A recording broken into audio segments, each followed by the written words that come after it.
Well, welcome to Literally, the that's the one sound that changes my mood on these calls. yes, welcome to the ninth episode of the Job Boards Connect roundtable for leaders of job boards, recruitment marketplaces, uh, closely associated organizations. Thank you, everybody, for joining. I'm Stephen Rothberg. I'm the founder of College Recruiter Job Search Site. We're based in Minneapolis, operate globally. We kind of sit at the intersection of early careers, performance-based pricing, programmatic, and also having to deal with people like Ethan Bloomfield. Um, good to see you, Ethan. Good to see So, you all. Amy Allen from Semploy, maybe give us a wave. Hello, Amy. I'm gonna thank you. After our meeting about a month ago, I think the idea came from you that this episode or this get together, we should talk about selling strategies. Um, and I think that's become even more important just with all the global upheaval, the stress in the marketplace, not just our industry, but every others. Um, Before we dive into that conversation, want to give a big thank you to the Louises from Job Boards Connect. We're partnering with them on this on these. Then um, they're helping to promote them. We're helping to promote their conference. One of the Louises, do you want to jump in? Correct me if I'm wrong. I think your next event is the Unplugged in London in about 5 weeks. Yep, I'm unmuted, so I will. Thank you very much, Stephen, and Thank it's great you. to be here. Yeah, Unplugged in May, 15th of May, followed by the DJAX Awards. I know some of you are coming along, and some of you are perhaps a bit further away and aren't. But those that will see, I'm looking forward to it. Yeah, and I've been to a bunch of the Job Luis, Boards what Connect what events, are the and for dates? those who haven't, It- they're great. They're very like collaborative. The discussions, the content. Some events, it's like it's everybody's there sort of like to buy and sell.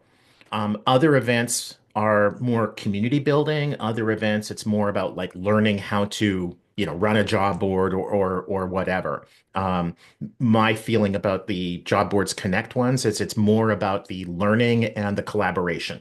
I've never felt like going there that just vendors are just like pitching, pitching, pitching, pitching. You're an idiot if you don't work with us. And definitely there are conferences that unfortunately are like that. Ethan, I'm sorry, you wanted to ask a question, I think. We took care of it in the chat. Luis has dropped a link to the event for anybody else who's looking for the next event, like I might be, so I can sell shit to people like you. Jobboardsconnect.com. Um, Thank you. so we wanted to talk about selling strategies. And again, when we were talking about it a month ago, I kind of got the feeling at that time that it wasn't like most job boards were printing money and we, couldn't keep up with cashing checks. It and that word, of course, is spelled differently depending on what side of the Atlantic you're on. Um, but I think in light of, the all that's happened with tariffs and the stock market and whatever, I think it's even more important. Anybody want to kick us off with, thoughts about what they're seeing, what they're doing to boost sales? I think from my perspective, Stephen, it was around sort of the selling strategies. Before we get to that point of being able to sell, we need to have a brand that's built and has a reputation, and so that people are aware of us. And it was really my thoughts Hmm. were selling sort of almost at the end of that line. So let's bring it back to what do we need to do to ensure that we've got visibility within the market to then the sales will then follow. So I guess from my perspective, we operate in a niche, we're education focused. Um, and looking at sort of the marketing activities we do sort of the brand building exercise with the overall brand. We then do the business to consumer, which is sort of the candidate focus, and then we do the B2B as a separate. And the messaging across all three tends to be very different. So, so I guess what I was sort of trying to get from fellow job boarders was, let's unearth some strategies that work. What are people doing differently? Where are the candidates hiding? What's new? What's different? And if there's anything we can share and sort of build knowledge together, it makes the power of us as job board is much greater. Yeah, I love it. And I think it's important too, Amy, like you're saying, my words, not yours.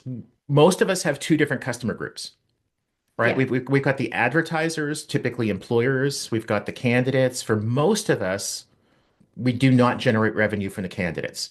But some of us absolutely do, even if it's like secondary products like, job coaching, career resume, CV writing, whatever.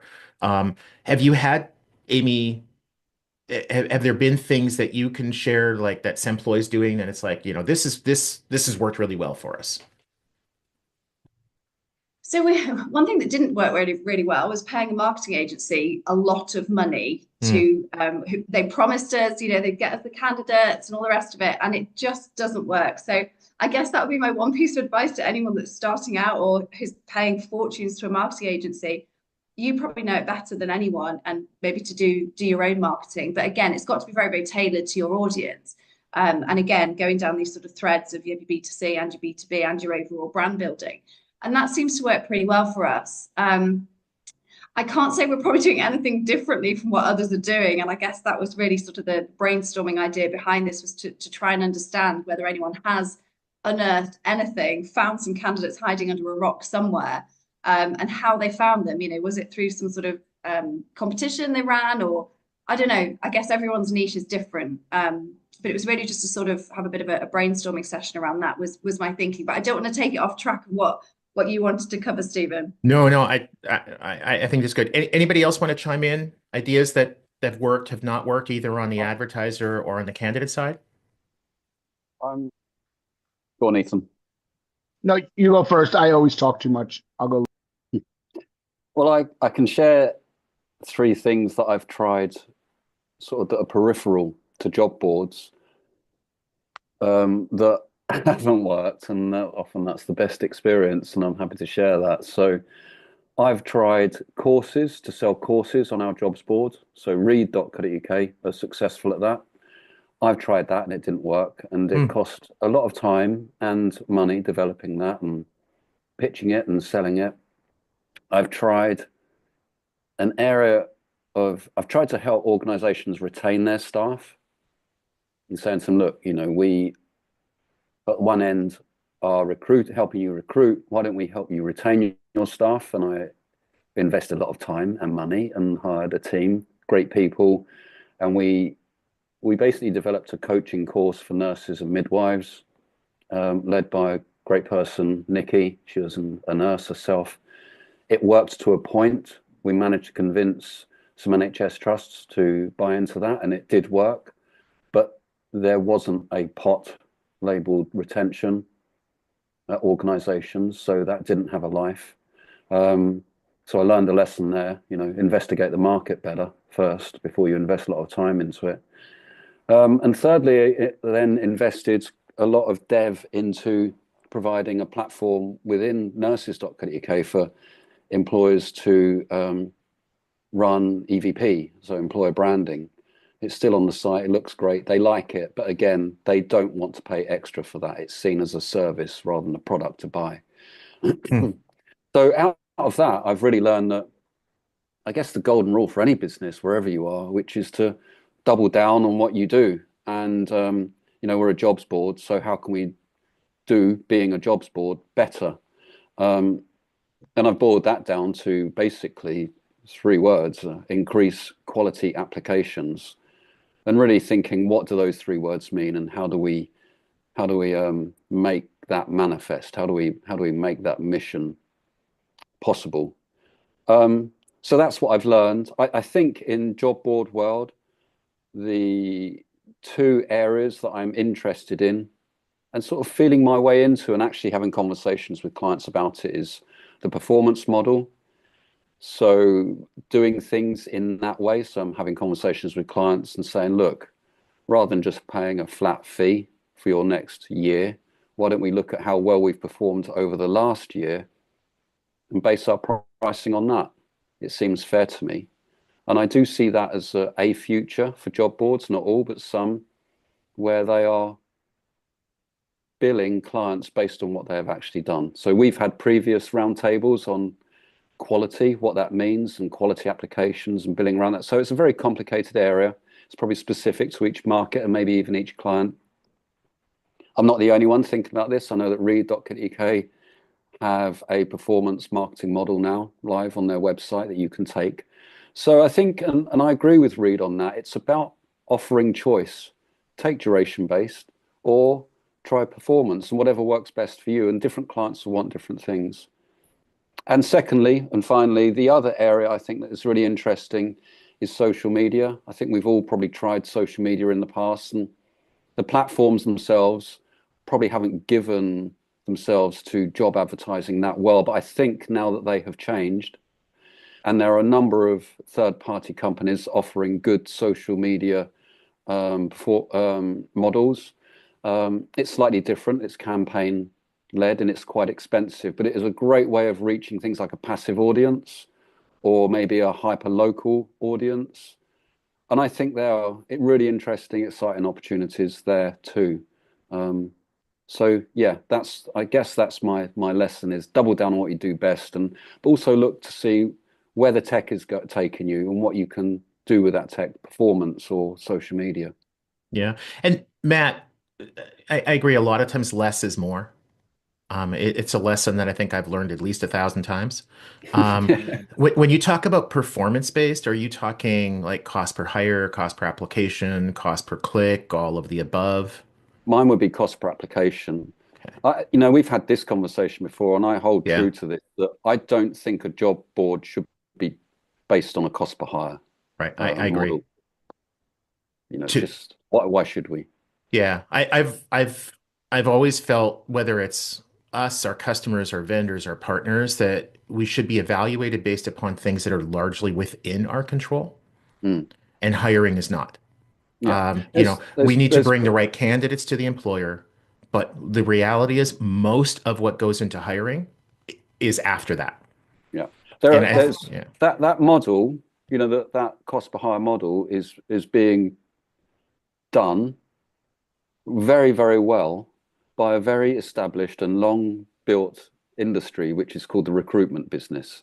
yeah, And you are staffing or you're placing permanent candidates on a contingency basis. And that's why they have to charge the fees that they charge. I don't think they're extortionate. They're not expensive. They are what they are because it takes a hell of a lot of work and risk to find a candidate, handhold them through the whole process and place them on their first day of work. And only then do you get paid. In fact, you don't get paid the full amount then. Most recruitment agencies will only get paid the full amount once that candidate has been there for a number of weeks. So you pay for that risk. As a jobs board, we're not hand-holding them. That's not our role. Can I just chip in there, Matt? Because I completely agree with you there. But it was interesting. I was listening to Alex Chachowski. He did an interview, and and I was going to bring it up today. So I was interested to see if anybody was doing it. He was saying that in the early stages of his job board, he was actually doing placements. So not a cost per hire. He was actually doing the role of a recruiter. And I just wondered if that was something that anybody had considered doing or had success at doing, because I mean, obviously you need a team and you need some expertise within your job board to be able to do that. But obviously the rewards are significantly higher because you're charging 20% or whatever it is. You're stepping on the toes of your clients effectively though. So I didn't know whether there were some viewpoints from everybody online. There is, I think there is that risk. You're quite right. That last point you made, you're stepping on the toes of your own clients. I think it's a shame Ian's not here today because he actually operates two businesses. One is the jobs board in the gaming industry and one is an agency in the gaming industry. But I think, and I don't want to put words in his mouth, but I think if he was here, he'll say he keeps the two separate. Reed is probably the most famous example. I thought way back that was a really brave move of theirs as a business, a really well-known recruitment business, successful one, to branch into the job board world. And they've been brilliant at it. They have two successful businesses, as far as I'm aware, doing very well. And I guess it can work really well because you can say to your clients, look, what do you need? What are you looking for here? If you want X, then we've got a jobs board. If you want Y, then we've got a recruitment business that can help you. I mean, normally that job board is bait it's bait for clients. It's the purpose. It's not really supposed to make money other than just paying for itself. So when you're a staffing firm running that board, your goal is just, oh, we've got this thing. Here's an easy way for us to push jobs. I'm collecting profiles on the back end. I've got one that I was going to launch back in January. That was the whole purpose. Is if I made money, great. But I know how hard it is to actually run a job board. That's not a part-time thing for most of the stuff we do. So it's bait for other people as you get started. Jason Davis used to do that with semiconductor jobs. I mean, it's pretty much what Indeed's doing with Flex right now. So, but yeah, you can't mix the two. They're not the same business. And that's the problem. You can't run a job board and be a headhunter. I don't see how you can do those two things. They are not the same game in the slightest. I was going to say, Reed, Matt, you mentioned them attempted to do it. Reed.co.uk introduced a plus service where they were doing shortlisting and manually sifting CVs using some of the knowledge they had internally, and they couldn't upsell. They couldn't upsell the people using the job boards enough to cover the costs of the manual sifting, so the gap was too big. But whereas on the other hand, the only place I've seen it work is someone like Young Capital, who own Jobbirds and a few other places, like massive Dutch staffing firm concentrated in the youth markets, and they only work because they are a recruitment agent first. Jim, as you're saying, that's how they make their money, and the job board happens to be the place that they pick up CVs and so therefore get candidates for free. It seems hard to push clients uphill, which is, I suppose, instant that surprising. Interesting. I don't know if you guys have seen this. So you're getting any pressure from the AI mentor, AI career coach places? Because most of the ones I've talked to, they're basically job boards, and now they're freaked out because they're successful job boards after raising a bunch of money, but they're not VC job boards. So they're trying to figure out, oh, great, now we know everything about these candidates. We're selling them to you guys for $4, acquiring them for $1, but that's not enough when I raised 80 million from somebody. So are you guys seeing any of those? Because they're all trying to figure out to pivot, and their answer is to call people like me and try to go direct to clients. The challenge is every client I have, we're using agencies because it's too difficult for me to integrate with 7 job boards. But anybody use Vivian, even know what Vivian is? Here's the pitch that if you're trying to make it to a client. Vivian does it for travel nurses. Now they're doing it for Allied.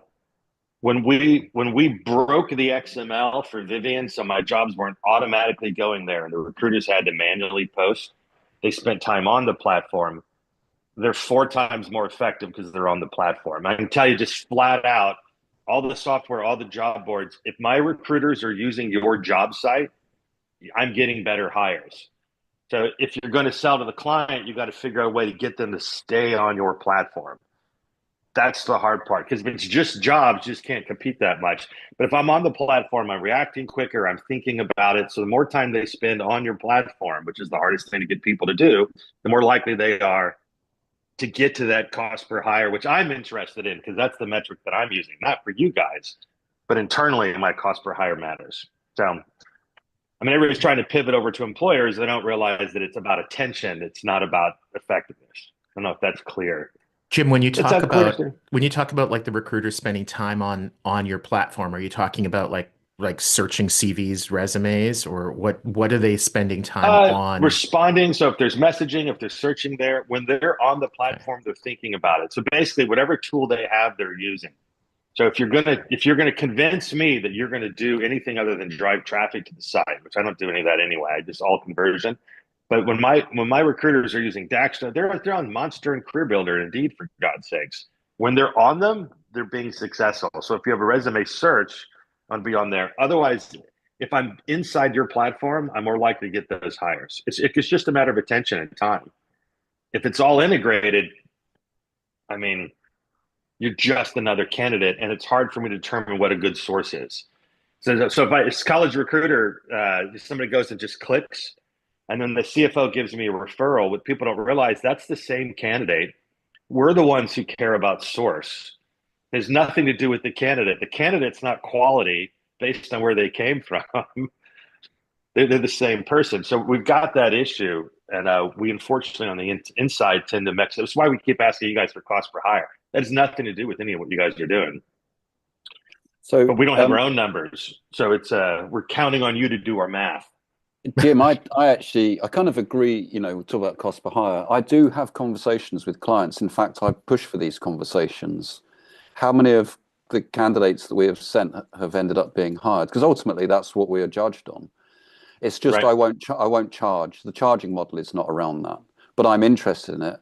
And I know now, got a handful of clients, and I know exactly what our cost per hire to them is. Now, Stephen, I know that when we talk about cost per hire, you're interested in it being, you correctly point out it's not an easy mathematical equation because there are other factors involved in cost per hire. But simply put, how much it costs them to advertise divided by the amount of candidates placed is the cost per hire that I'm talking about with my clients. And I like that conversation because I know that if we can prove that we have helped make them money or help them save money, whether it's an agency or a direct, I will keep getting their business. I think that something like, cost per, sourcing per hire, or cost of sourcing per hire, cost of advertising per hire, or whatever, it does raise an interesting point. If I've had 100 conversations with employers over the years about cost per hire, I've probably heard 100 different formulas to determine what that is. And one employer, even one recruiter within a company, very often has a different definition of what cost is. We can pretty much all agree on what hire is, but that the numerator there, the vast majority of employers that I've talked with, not all of them, but they do not include their own staff time in that. So like in our world where so many employers go travel to college, university campuses, they do not include the cost of the days out of the office. They don't include the airline, rental car, hotels, whatever. Um, I literally had like one of the smartest people in the industry tell me that one of the reasons that she went to this big San Francisco tech company was to be in their university recruiting department was because all of the travel and staff costs were deemed overhead for the organization. So when her work was evaluated, she was only based as sort of like the direct costs. If she signed up and paid for a career fair at a school or ran job posting ads, something along those lines.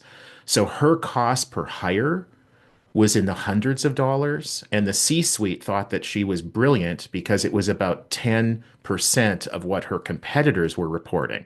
Well, her competitors were using a different formula. So she looked great because their accounting was so dysfunctional. And she knew that going in. It was remarkable to me. But going back to sort of the sales strategies, um, I'm um, I'm of a old enough to remember a bunch of different recessions. I'm not old enough, despite what Ben Groves might joke about, to remember the last depression. But um, one thing I'm thinking back to the '08, '09, that was sort of kicked off by the mortgage crisis, and the economy kind of turned pretty bad pretty quickly. And then it was even worse 5 years ago around this time of the year with COVID. And one thing that helped us tremendously was the subscription model. And I'm still amazed at how many job boards are very, very transactional based. The employer has to come out to the site, log into an account, pull out a credit card, buy online, and they buy, one posting or five or 500 or whatever it is. But there's no automatic renewal. There's no monthly subscription where you keep charging them until they tell you to stop. Um, when COVID hit, and almost overnight, about a third of recruiters were gone.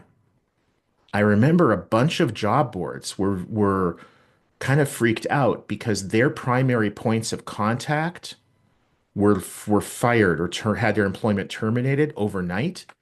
And so Their struggle wasn't that the employer was no longer hiring, or that the employer no longer had money, or that their service wasn't appreciated. Their struggle was they didn't have a point of contact to get anybody to say yes. And if it had been flipped around where the employer had to say stop, that would have given them some breathing room. So is anybody else using like a subscription kind of a basis? Ethan, I see you raising your. No, I just wanted to disagree with you and Matt Farah. Talk about the subscription thing. We'll come back to my disagreement. Okay. I do subscriptions. Half of my clients, we call them a rolling contract. Okay. I've done them, launched it in about 2012, and it's been not a lifesaver. It's been fundamental to the success of the business. It allows you to form really good long relationships. Do you ask for annual commitment? No, we make it as flexible as possible. It's the opposite. So a lot of people, I'm going to tell you, and I've run this twice. First at ZipRecruiter, then most recently at my second of many more to come job target. Not necessarily true, Christian. Runs. We simply added value to the subscription and said, look, if you want the resume database and these data insights and reports that we charge $200 or $300 a month for, you can have it all. But what we're looking for is annual commitment. In a cyclical market like ours, annual commitment is a game changer. Okay. At ZipRecruiter, our salespeople realized when we first launched, had no idea what the hell we were doing, right? I mean, we had the right people, but it was a new business for us. All we were doing, they were originally e-commerce only, and all we were doing is saying anybody who hit the paywall and didn't buy, that's who sales got to speak to. That's all we got to.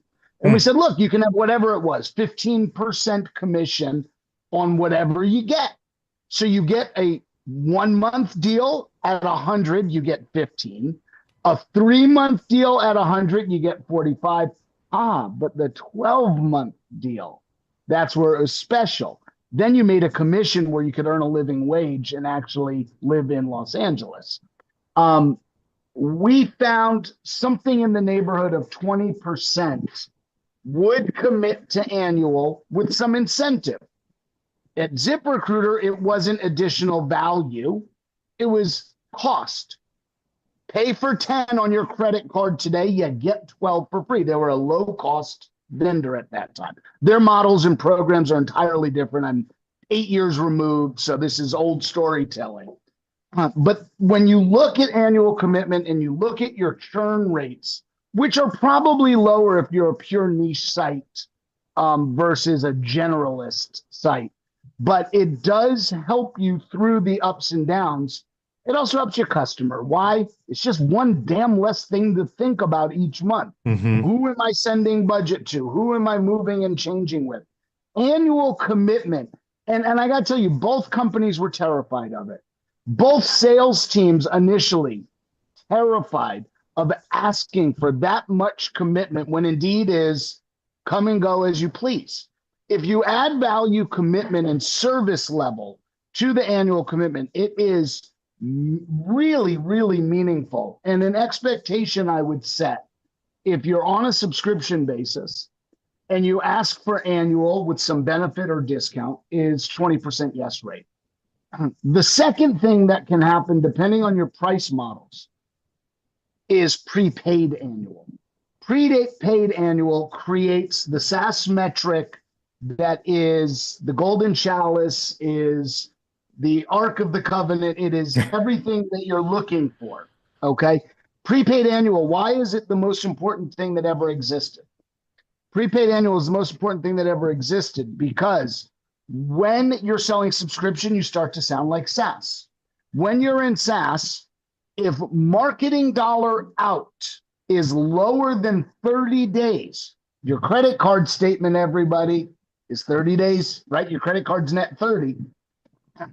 If every dollar out is paid for with a profit, in the first 30 day on prepaid annuals. So you spend 100,000, whatever your range is, call it 10,000 a month, marketing to employers. Okay. And you get 15 to 20,000, you go into or begin to go into infinity marketing spend. If you want to know how Zip got so much marketing dollars bootstrapping, in large part, it's because we got as close as I've ever seen. We never got sub 30-day time to pay back on every marketing dollar. But if you're sub 30-day, every month, every marketing dollar, just think about your credit card or your terms with ad sources. You have net 30. It means you can take a swing and go from your normal 10,000 to 50,000, and you should expect similar results. That's SaaS 101. While I have the mic, so I can go back to being quiet, I want to go back to, I have never, in the few times I've met Matt Farah, disagreed with you more about something. In fact, I think we've agreed about everything that we've always talked about. And Steve said it, and one other person that said it. Keep doing what you're doing more. Do not do that right now. I'm going to, anybody ever see the movie Molly's Game? It's about a poker game. It's a great movie about this young woman who started a private poker game that was legal with celebrities like Leonardo DiCaprio, and eventually became illegal, and she goes to jail. And her father said, who's a therapist, said, you know, in therapy, we want to extend the relationship. It takes 3 years to dig into the problems that you have today. And I'm going to do what no therapist ever did and give it to you in 3 minutes. So what I'm getting to in that setup is I'm a consultant. I charge a lot for the 3 minutes of information I'm about to give you that usually takes several years to implement. First and foremost, what we have been doing no longer works. We have over-automated, commoditized messaging to the extent that if you're still seeing messages that start with the subject line, quick question, I feel like I invented that 15 years ago. It was designed for mass marketing. The rest of the message is why my job advertising product is the best and you should be interested. It doesn't work. Google is flagging your messages, Gmail's flagging your messages that have tracking pixels. It looks like spam, kind of is. If you're using a cadence-based platform like Outreach.io, it has pixels that remind you of what's next. We can see a cadence coming a mile away. Phones, making phone calls. I was one of the earliest to do what we call local presence dialing, dialing from the local area code to make you feel like I'm calling from Minnesota. I used to answer 413 area code, Western Massachusetts, no matter if I had the name in this thing or not. Why? Maybe my kids needed me, school, some friend I haven't seen from in 30 years. Now it's the only area code I block is my own. Why? Because everybody's doing it. We crowded the sales marketplace. So what do? You don't do more of what you've always done. 3 things you need to do. Your message needs to be authentic and not about you, but about the customer. That means you have to have insight and information at scale about customers and prospects. Are they hiring more now than they used to? Are they paying as much or more than their competitors, especially when you talk about nursing and healthcare, Matt, right? Like letting them know, it looks like you're on a hiring increase. It looks like you're paying more than competitors. And oh, by the way, did you know we have a solution designed exactly for companies like yours? Stop talking about you, start talking about them. Carry that into the sales conversation and demo. Do the homework. Don't go say we're College Recruiter. What we do is we help college students and employers connect on an online environment. Say no. What we do is help companies like Tesla find the greatest engineering students who understand and support your policy. That was my punchline of the day. But making it custom to the audience. Can you do that at scale? We used to say, well, if I have to do all this research, I'm only going to send out 3 emails a day, and I know response rate's like 2 or 3%. There are ways to scale that. Here's free shit to go look at. Clay.com instead of Zoom or Apollo. Clay.com. It is a data marketplace that allows you to gather insights both into the person and the company they work for, including things like job count. Do they have a lot of nursing jobs or not? Should you be messaging them when they just took down all their nursing jobs, Matt? That's probably bad timing. Let's message them when they have an increase, right? And I was doing some of this stuff at Aspen, but it's all available on the internet and you can automate it. Don't do more of what you've been doing. More authentic. Last but not least, your social media. LinkedIn is one of the best places on earth for selling one of two things: sales technology and talent technology. Why? Because sales and marketers are on it and recruiters are on it. That's why it's the perfect environment for those two. If your posts from your company or your individual account are about why your company is great, your event, Luis Squared, why your event is great, I don't read it, and neither does anybody else. If you share a really meaningful and keyword of the day, this is the free consulting, authentic, be yourself. Somebody said, Ethan, I can't stand your grammar. I want to mark it up like a teacher. And I said, but you know AI didn't write it, don't you? You know it was me who wrote it. Use AI for the ideas. Use AI if you do care about grammar and spelling. But don't sell with your page on LinkedIn. Share meaningful insights, data, research, information, trends, and be you. Stephen, you and I banter frequently about our maturity flaw that your wife and my wife will share with the world is way worse than what you all know. It's That a being it's a said, feature. It's a feature. It's not a feature, bug. and use it. Use the feature of Yeah. who you actually are. This idea that you can post about an event and it's going to be great. And some of you I'm talking to on the call, this event's going to be great and millions of people are going to come. No, tell me why I care. Yeah. Be authentic to me and my moment and what's going on in my world. Okay. Be authentic and be you. Last but not least, video will take over the world. Poor Chad and Cheese. No, smart Chad and Cheese have already figured it out. They have really evolved from podcasting into video distribution. Stephen, you and your episodes started in video. LinkedIn is moving to what I used Facebook for 10 years for, networking with people that I really know. Steve Marsden, Christian is on my Facebook, and we used to have private groups and stuff. Well, Facebook is whatever it is now, and all the kids are on Instagram, and so I can't watch what my kids are doing there. So all I can do is battle about politics and stuff there. But LinkedIn is learning, finally, and moving video front and center. You don't get a lot of views on your videos, do you guys? Not yet. But the algorithms will continuously increase them. They don't yet beat my written word, my authentic posts with data, or my newsletters, but it will. And LinkedIn is probably the best source of leads for people in our business if you use it right. So the three things: talk about the customer, not about you. Talk about what they're experiencing individually, not about what you are best at. 2, understand how you're using social and being authentic. And I don't know, I lost what 3 was because I went on a roll there. Video. Be doing this stuff in video. And I'm forcing myself. I'm leaving this to go put on a regular person shirt and a regular person hat to go record some kind of a video and put it out today because I'm not good at it. I like talking. I'm not good at producing and doing it. Force yourself or find people in your companies that are good, but don't manufacture it. Be you. And I've spoken to most of you on the call individually: Ben, Matt, Jim Durbin, Christian way too many times, Stephen O'Donnell way too many times, Mike Close.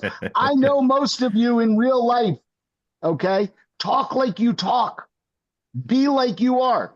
Hi, this is the most exciting news in the world. College Recruiter has just released a Phil like AI bot on our website. Yay, it's AI time. Don't say that shit. Don't even mention AI. Just let them find it. You know what I'm saying? Don't do the announcement. Share data. Time. So let Thank me you, Ben. that was I've gone on mute awesome. forever.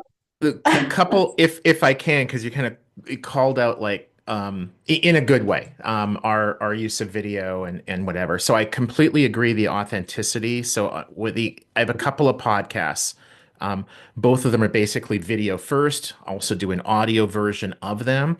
And the way that I approach them is I want the conversations to sort of feel like a Zoom call, like between people who are like these, like people who kind of know each other, feel comfortable with each other, have something in common, and we're having a conversation.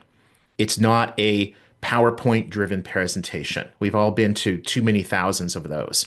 Um, the other thing is interesting, Ethan, that you said that your posts that are written versus video, that you get a lot more.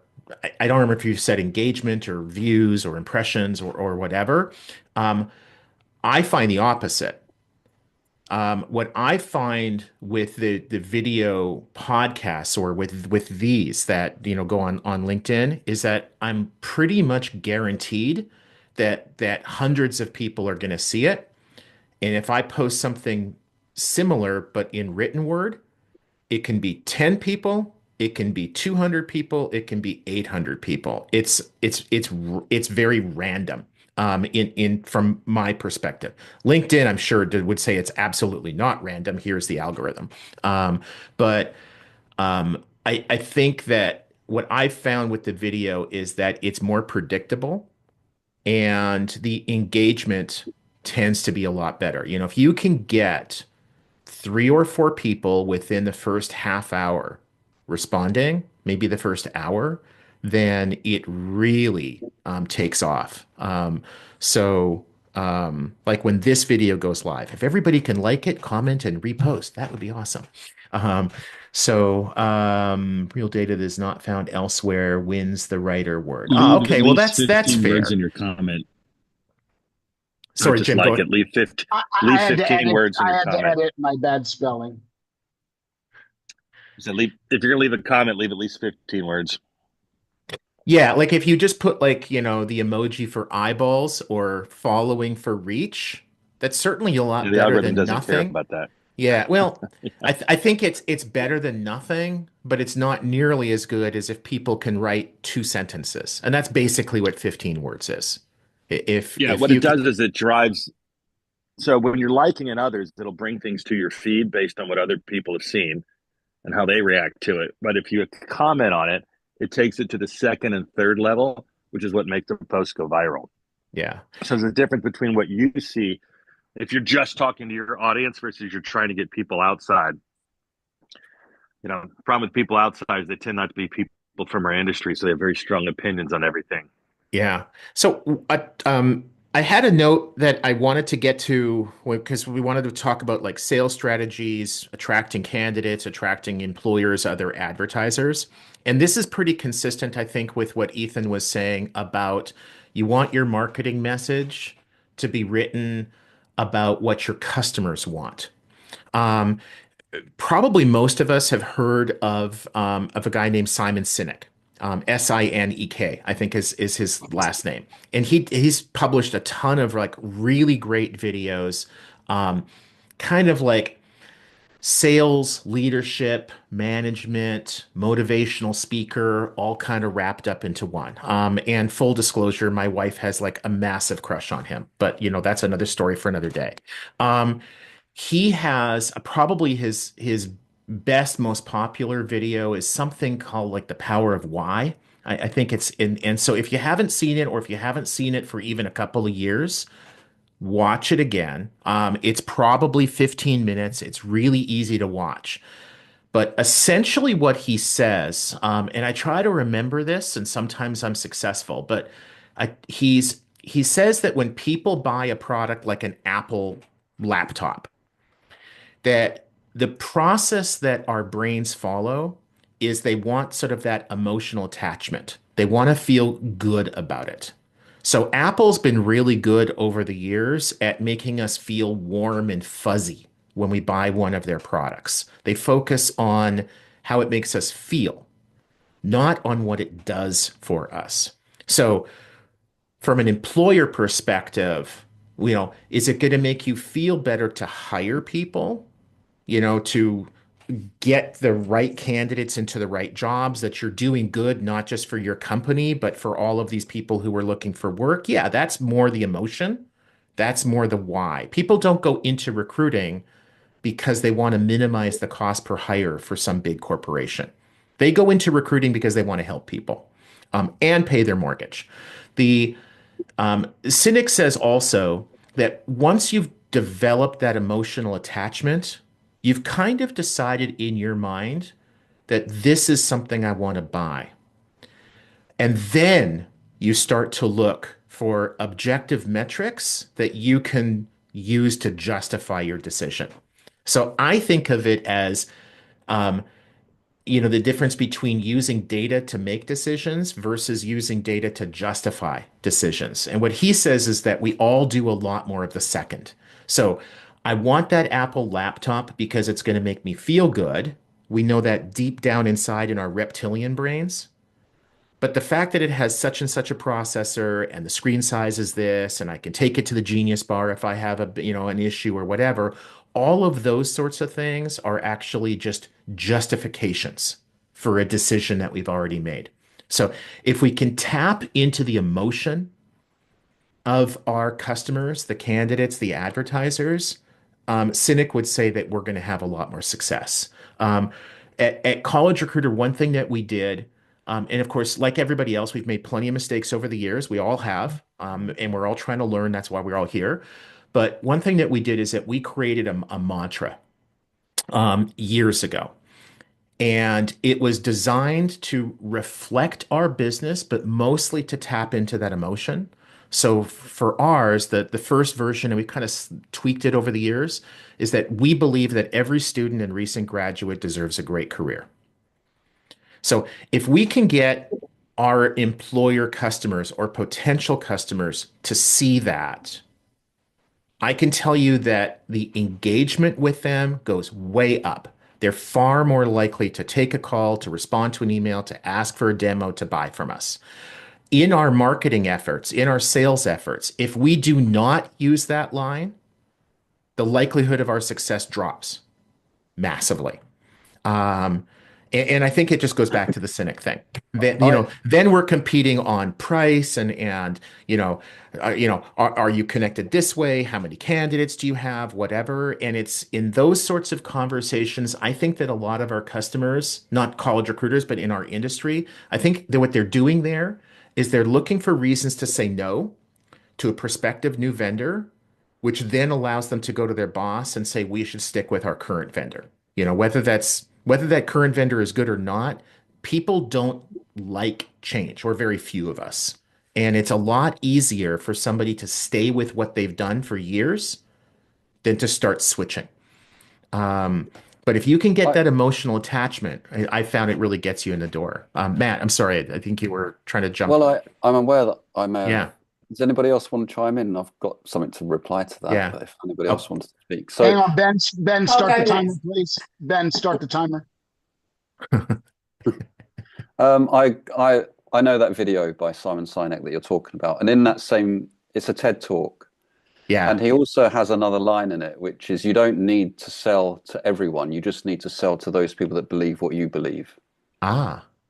And it's a really nice line, but I'm going to circle it back and sort of explain to Ethan what I was talking about earlier, which is, I'm not talking about a sales strategy, but I'm saying, double down on what you do best. It's just from my own personal experience. What I've learned is taking that Simon's idea about selling to people that believe what you believe. When I was trying to sell a product, which was EVP, employer branding, a year ago, I thought, I really believed in that. I think it's really important for employers to say to candidates, this is who we're about, and this is why you should choose us for your career. I think that's really important.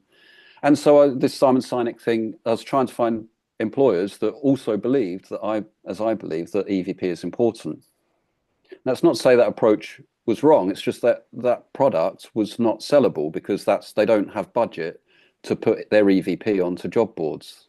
They have budget to hire people and to get applications. So what do I also believe? I'm talking to clients about my belief that possibly performance marketing is the way forward. I'm talking to them about how I want to try and drive quality applications and then having a conversation with them about that.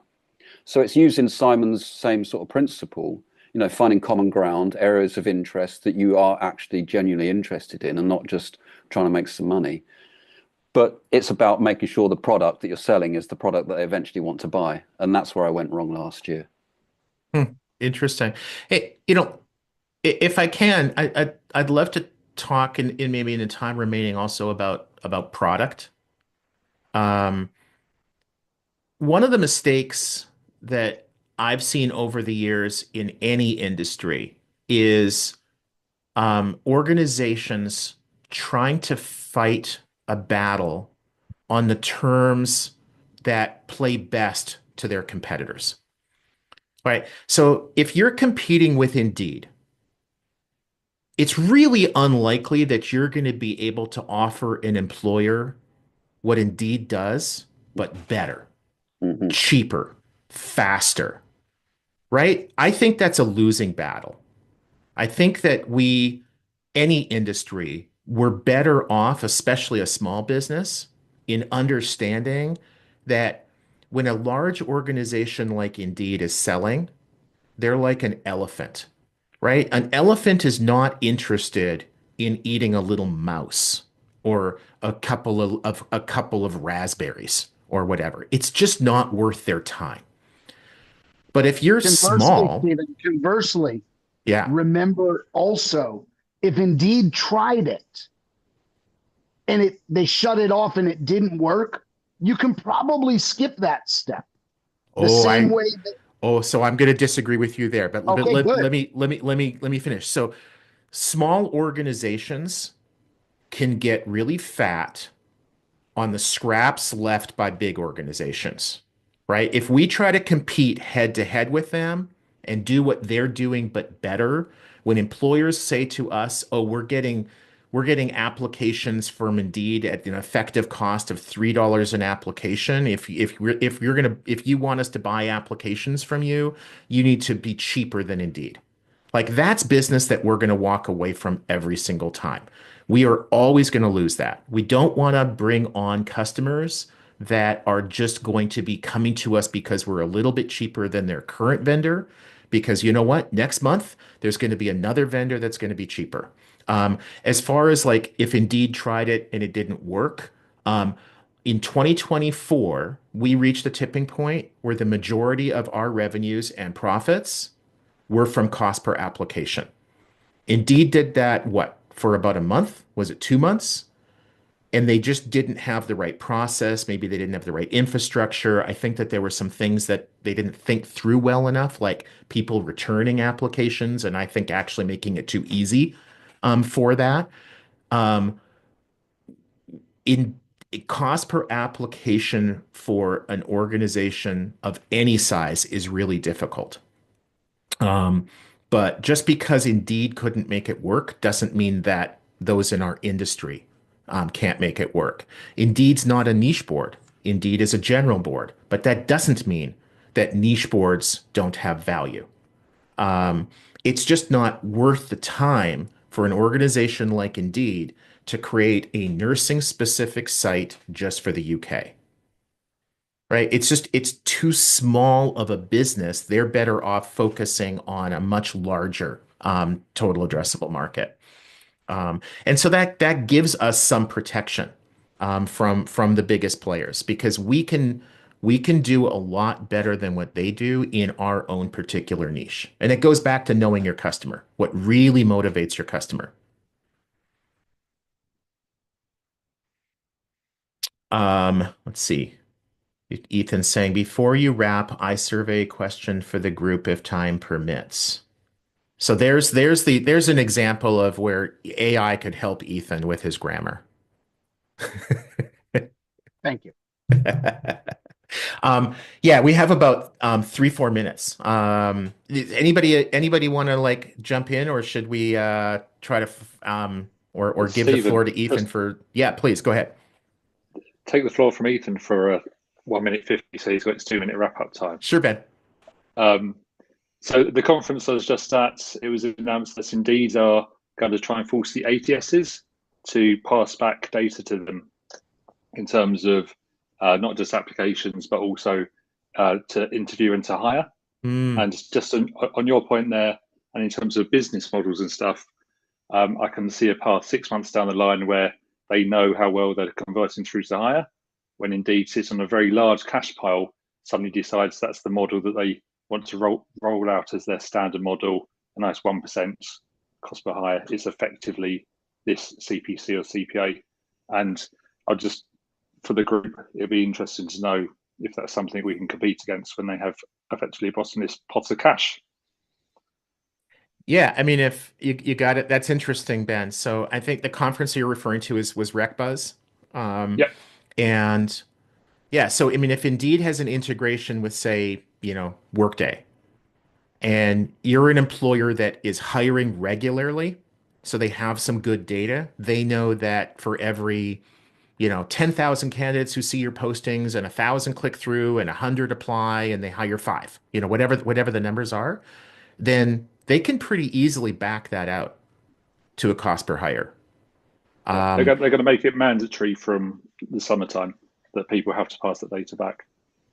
Slightly worrying. Mandatory for the employers to pass that back? The ATS is also employer at the end. And programmatics and ad agencies. Okay. So I can tell you that at a minimum, they're going to have some exceptions for that. Because there are definitely employers that, for legal reasons, cannot pass that data back. Do you feel like Indeed likes exceptions and making exceptions, or they just create rules? They create rules, but that whole CPA experience, I think one of the reasons that was really hard for Indeed is because they had a lot of customers pushing back and essentially asking for exceptions to the rule. We got 100 applications. We only want to pay for these 19. And it was very difficult.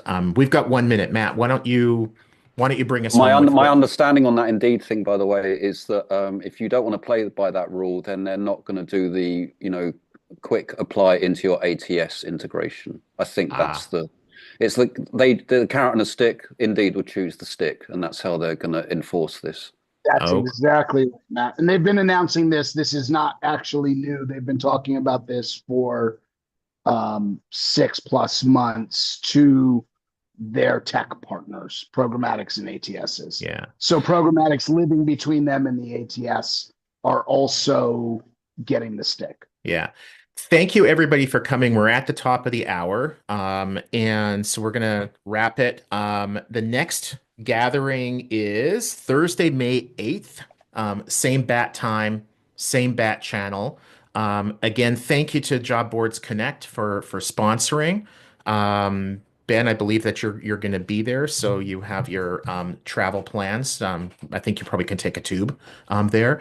But if anybody has suggestions for the topic that for us to focus on basically a month from now, please reach out to me, Stephen@collegerecruiter.com. Ethan, yes, I will.